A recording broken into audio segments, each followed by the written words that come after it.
আমি এই হিসাবটা বুঝি না। এই যে দেখুন আলু, এই আলুর দাম হচ্ছে বাজারে 30 টাকা করে কেজি। আমরা এই আলুর কেজি খেয়েছি 80 টাকা, 60 টাকা, 70 টাকা এরকমও। কিন্তু এখন বর্তমানে এই আলুর কেজি কিন্তু 2 মাস ধরে 30 টাকা রয়েছে এবং 5 টাকার এদিক ওদিক আপ ডাউন হচ্ছে। তাহলে কেন এই চিপসটা, মিস্টার টুইস্ট, এই চিপসটার দাম বাড়বে? এই চিপসটার দাম কমবে না কেন?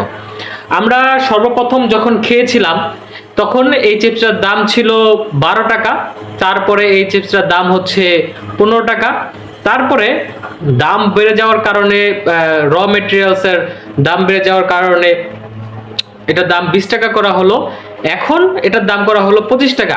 কিন্তু যেখানে এখানে কাঁচামালের দাম কমছে সেখানে এই চিপসের দাম কিভাবে বাড়ে?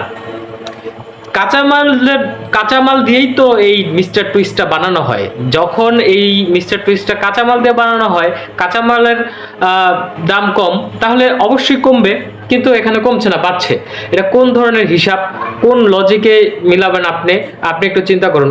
কোনো একটা চানাচুর ধরেন, তারপরে হচ্ছে প্যাকেট জাতীয় যত সব নুডলসের দাম ধরেন, চানাচুরের দাম ধরেন, তারপরে চিপসের দাম ধরেন, বিস্কিটের দাম ধরেন, এগুলোর র মেটেরিয়ালের দাম কিন্তু এখন কম। কিন্তু এগুলোর দাম কি কমছে? দাম একবার বাড়লে ভাই সেটা আজীবন বাড়ানোই থাকে, কমে তো না। কেন কমবে না? এই হিসাবটা কি আমরা বুঝি না? বা এই হিসাবটা কি যারা হচ্ছে সরকারে আছে তারা কি এই হিসাবটা বোঝে না? নাকি এখানে অন্য কোনো পলিটিক্যাল ব্যাপার স্যাপার রয়েছে?